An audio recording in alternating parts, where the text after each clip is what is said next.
আপনি কি ক্রমশ ভীষণ দুর্বল এবং ক্লান্ত হয়ে পড়ছেন? বাড়ির ছোটোখাটো কাজগুলো করতে গেলেও ভীষণভাবে হাঁপিয়ে পড়ছেন ক্রমশ? কিছুক্ষণ বসে থাকার পর উঠে দাঁড়ালে চোখের সামনে অন্ধকার বা ধোঁয়া ধোঁয়া লাগছে বা মাথা ঘুরে যাচ্ছে, এরকম সমস্যাগুলি যদি আপনার শরীরের মধ্যে দেখা যায়, তাহলে বুঝবেন আপনার শরীরে রক্তের মাত্রা বা হিমোগ্লোবিনের মাত্রা অনেকটাই কমে গেছে। হিমোগ্লোবিনের মাত্রা কমে গেলে সেটিকে ডাক্তারির পরিভাষায় অ্যানিমিয়া বা রক্তাল্পতা বলা হয়ে থাকে।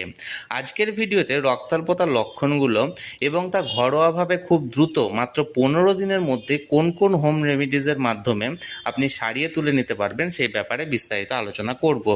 ভিডিওটি অবশ্যই সম্পূর্ণ দেখবেন এবং ভালো লেগে থাকলে অবশ্যই একটি লাইক করবেন এবং সকলের সঙ্গে শেয়ার করবেন। আর সেই সাথে এই চ্যানেলে যদি প্রথমবার হয়ে থাকেন এরকমের ইনফরমেটিভ ভিডিও আরও দেখার জন্য যারা এখনও পর্যন্ত এই চ্যানেলটিকে সাবস্ক্রাইব করেননি তারা অবশ্যই চ্যানেলটিকে সাবস্ক্রাইব করে রাখবেন। তাহলে চলুন আমরা বিস্তারিত দেখে নিই। ভিডিওর প্রথম দিকে আমরা আলোচনা করব অ্যানিমিয়া বা রক্তাল্পতার লক্ষণ বা সিমটমগুলি কী কী, এবং ভিডিওর শেষের দিকে আমরা আলোচনা করব এই লক্ষণগুলো যদি আপনার দেখা যায়, অর্থাৎ আপনার শরীরে যদি অ্যানিমিয়া বা রক্তাল্পতা থেকে থাকে, তাহলে আপনি ঘরোয়াভাবে কোন কোন হোম রেমিডিজের মাধ্যমে খুব অল্প দিনের মধ্যে এই লক্ষণগুলো কাটিয়ে উঠতে পারবেন এবং নিজের হিমোগ্লোবিনের মাত্রাটাকে বাড়িয়ে নিতে পারবেন। তাহলে চলুন প্রথমত আমরা জেনে নিই যে হিমোগ্লোবিন কম থাকা অর্থাৎ অ্যানিমিয়ার লক্ষণ বা সিমটমের ব্যাপারে। অ্যানিমিয়া হলে আমাদের শরীরের মধ্যে বেশ কিছু লক্ষণ দেখা যায়, যার মধ্যে অন্যতম হলো দুর্বলতা। শরীর আপনার প্রচণ্ড দুর্বল হয়ে পড়বে, ছোটোখাটো কাজ করলেও শরীর ভীষণভাবে ক্লান্ত হয়ে পড়বে এবং তার সাথে সাথে শ্বাসকষ্টও দেখা যাবে। এছাড়াও চোখের নিচের দিকে যে হালকা গোলাপি কালারের কনজাংটিভা দেখা যায় সেটি ক্রমশ সাদা হবে এবং এর পাশাপাশি আপনার চোখ এবং মুখ সমস্ত কিছু ফ্যাকাশে দেখাবে। এছাড়াও অনেকের ক্ষেত্রে হাত পা সাদা হয়ে যায় এই অ্যানিমিয়া বা রক্তাল্পতা রোগ যদি শুরু হয় তাহলে। এই সমস্ত লক্ষণগুলো যদি আপনি আপনার শরীরে দেখতে পান, তাহলে আপনি বুঝে নেবেন যে আপনার শরীরে রক্তাল্পতা বা অ্যানিমিয়া রোগের সূত্রপাত ঘটেছে। এবার আমরা জানব শরীরের মধ্যে অ্যানিমিয়া দেখা দিয়েছে কিনা, অর্থাৎ হিমোগ্লোবিনের মাত্রা কমেছে কিনা সেটি জানার জন্য কোন টেস্ট করা যেতে পারে। এটি জানার জন্য অবশ্যই টেস্ট আছে এবং টেস্টটির নাম হলো এইচবি পার্সেন্টেজ টেস্ট। এছাড়াও যদি সম্ভব হয় তাহলে আপনি সম্পূর্ণ ব্লাড কাউন্ট অর্থাৎ সিবিসি অর্থাৎ কমপ্লিট ব্লাড টেস্টটা আপনি করিয়ে নিতে পারেন, যে ক্ষেত্রে আপনার ব্লাডের মধ্যে সমস্ত ধরনের কম্পোনেন্ট যেগুলো থাকে অর্থাৎ উপাদানগুলো থাকে, যেমন হিমোগ্লোবিন এছাড়াও যে সমস্ত অন্যান্য উপাদানগুলি আছে সেগুলির কোনটা কত পার্সেন্ট আছে এবং সেটা কম না বেশি সকল কিছু আপনি জানতে পারবেন। তাই যদি সম্ভব হয় অবশ্যই সিবিসি অর্থাৎ কমপ্লিট ব্লাড কাউন্ট এই টেস্টটি করিয়ে নিয়ে আপনার হিমোগ্লোবিনের মাত্রাটি যথাযথ আছে কিনা দেখে নিতে পারে। সিবিসি টেস্ট বা হিমোগ্লোবিন পার্সেন্টেজ টেস্ট এই দুটির মধ্যে কোনো একটি টেস্ট করার পর যদি দেখা যায় আপনার হিমোগ্লোবিনের পরিমাণটি কম আছে এবং তার পাশাপাশি আপনার সবসময় ঘুম ঘুম লাগছে বা ক্লান্তি লাগছে বা কোনো কিছু কাজ করতে ইচ্ছে করছে না বা অল্প কোনো কাজ করলে আপনি হাঁপিয়ে উঠছেন, অর্থাৎ এই ধরনের লক্ষণগুলো ফুটে উঠছে, তাহলে আপনি জানবেন আপনার হিমোগ্লোবিনের মাত্রাটি অনেকটাই কমে গেছে।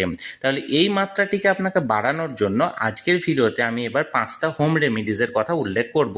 অর্থাৎ এই ধরনের হোম রেমিডিসগুলো যদি আপনি অ্যাপ্লাই করেন তাহলে আপনাকে বিনা ওষুধেই আপনি খুব তাড়াতাড়ি আপনার অবশ্যই হিমোগ্লোবিনের মাত্রাটিকে বাড়িয়ে নিতে পারবেন।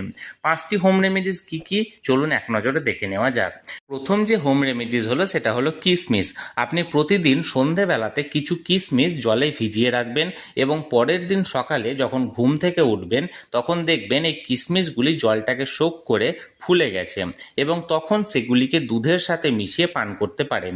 এবং আপনার যদি এতে টেস্টের কোনো প্রয়োজন হয় তাহলে স্বাদমতো গুড় বা মধু মিশিয়ে নেওয়া যেতে পারে, অর্থাৎ আপনি চাইলে গুড় বা মধু এক্ষেত্রে মিশিয়ে নিতে পারেন, তবে চিনি না মেশানোই ভালো। এবং প্রতিদিন যদি 20 থেকে 30টা মতো কিশমিশ আপনি প্রতিদিন ভিজিয়ে রাখেন এবং টানা 15 দিন মতো যদি পান করেন তাহলে আপনার শরীরে এটা ম্যাজিকের মতো রেজাল্ট দেবে। অর্থাৎ খুব তাড়াতাড়ি আপনার হিমোগ্লোবিন কম বা অ্যানিমিয়ার যে সমস্ত লক্ষণগুলি আপনার শরীরে ক্রমশ ফুটে উঠছে সেগুলি আস্তে আস্তে চলে যাবে এবং আস্তে আস্তে আপনার শরীরে আর ক্লান্তি থাকবে না এবং সমস্ত কাজে আপনার মন বসবে এবং সমস্ত কাজ আপনি টানা করতে পারবেন। এবার দ্বিতীয় যে হোম রেমিডিস হলো সেটা হলো সবুজ শাকসবজি অর্থাৎ গ্রিন লিফি ভেজিটেবলস। এক্ষেত্রে বলে রাখা ভালো, সমস্ত ধরনের সবুজ শাকসবজির মধ্যে প্রচুর পরিমাণে iron, folic acid, vitamin B complex জাতীয় সমস্ত ধরনের ভিটামিন প্রচুর পরিমাণে থাকে। যেমন ধরুন পুঁই শাক, পালং শাক, ব্রকলি বা লেটুস শাক ইত্যাদি সকল সবুজ শাকসবজিগুলি আপনাকে প্রচুর পরিমাণে ডেইলি মেনু চার্টে রাখতে হবে এবং এইগুলি যদি আপনি রোজ খেতে থাকেন, অর্থাৎ রোজ যদি প্রয়োজন মতো আপনি গ্রহণ করেন, তাহলে আপনার শরীরে আয়রনের মাত্রাটা বাড়বে এবং তার পাশাপাশি ভিটামিন বি কমপ্লেক্স জাতীয় যে সমস্ত ভিটামিনগুলি আছে সেগুলি শরীরে অনেকটাই বাড়তে শুরু করবে এবং আস্তে আস্তে আপনার অ্যানিমিয়ার যে সমস্ত লক্ষণগুলি শরীরের মধ্যে দেখা দিয়েছিল সেই লক্ষণগুলি আস্তে আস্তে কমে যাবে এবং আপনার শরীরে হিমোগ্লোবিনের মাত্রা বাড়তে শুরু করবে। এবং এই টানা শাকসবজি অর্থাৎ যে সমস্ত সবুজ শাকসবজিগুলি আছে এগুলি আপনি সারা জীবনই খেতে পারেন। এগুলি সমস্ত কিছুই হচ্ছে হেলদি, এতে শরীরের কখনোই কোনো রকম ক্ষতি ঘটে না। এরপর তৃতীয় যে হোম রেমেডিজ হলো সেটা হলো ভিটামিন সি জাতীয় ফ্রুট বা ভেজিটেবল। ভিটামিন সি জাতীয় ফ্রুট বা ভেজিটেবল অবশ্যই আপনাকে প্রতিদিনের ডায়েট চার্টে বা প্রতিদিনের মেনু চার্টে রাখতে হবে এবং প্রতিদিন যদি এই ধরনের ফ্রুট বা ভেজিটেবলগুলি আপনি নিজের খাবারের মাধ্যম দিয়ে গ্রহণ করে থাকেন তাহলে অবশ্যই আপনি ম্যাজিকের মতো রেজাল্ট পাবেন। ভিটামিন সি জাতীয় ফ্রুট বা শাকসবজির মধ্যে হলো আমলকি, টমেটো, কাঁচা লঙ্কা, কমলা লেবু, পাতিলেবু ইত্যাদি।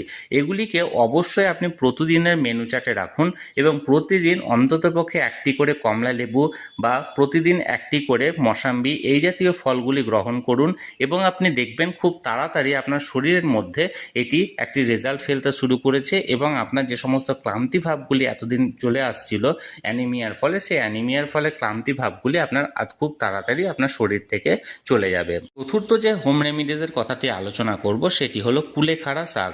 কুলেখাড়া শাক সকল দিকে পাওয়া গেলেও গ্রামের দিকে এটি বেশি পরিমাণে পাওয়া যায়। এই কুলেখাড়া শাকের মধ্যে প্রচুর পরিমাণে আয়রন এবং ফলিক অ্যাসিড উপস্থিত থাকে যা অত্যন্ত উপকারী হিমোগ্লোবিনের মাত্রা বাড়ানোর ক্ষেত্রে। তাই যারা এই শাকটি কাছে পাবেন সেই শাকটিকে অবশ্যই আপনি থেঁতো করে এই শাকের একটি রস মধুর সাথে মিশিয়ে প্রতিদিন সেবন করতে পারেন। অর্থাৎ এই শাকটিকে কিছু পরিমাণ শাকটিকে আপনি ভালোভাবে থেঁতো করে যে রসটি বেরোবে সেই রসের সাথে কিছুটা মধু মিশিয়ে প্রতিদিন যদি আপনি পান করেন তাহলে ম্যাজিকের মতো রেজাল্ট পাবেন। কারণ কুলেখাড়া শাক হিমোগ্লোবিনের মাত্রা বাড়ানোর ক্ষেত্রে খুবই উপকারী এবং এটি খুব অল্প দিনের মধ্যে আপনার শরীরে কিন্তু রেজাল্ট দেখা দেবে। অর্থাৎ টানা যদি আপনি মাত্র 10 থেকে 15 দিন এই কুলেখাড়া শাকটি আপনি ব্যবহার করেন তাহলে খুব তাড়াতাড়ি আপনার হিমোগ্লোবিনের মাত্রাটি তত্তর করে বাড়তে শুরু করবে। এরপর পঞ্চম যে হোম রেমিডিজের কথাটি আমি বলবো সেটি হলো কালো তিল। এই কালো তিলের মধ্যে প্রচুর পরিমাণ ম্যাগনেসিয়াম, জিঙ্ক, পটাশিয়াম, ফসফরাস থাকে যা আমাদের বোন মেরোকে খুব স্ট্রং করে অর্থাৎ শক্তিশালী করে।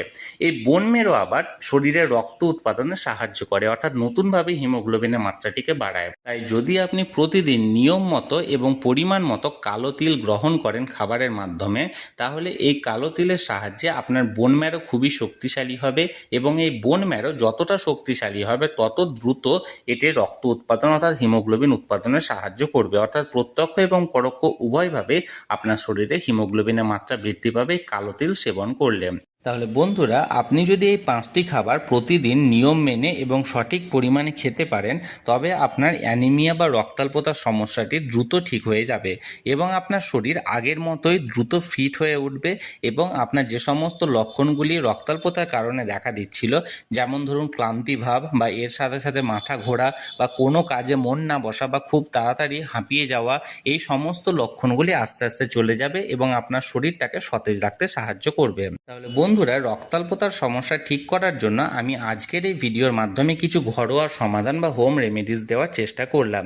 এই নিয়ে যদি আপনাদের কোনো কিছু জানার থাকে বা কোনো প্রশ্ন থাকে অবশ্যই কমেন্ট করে জানান।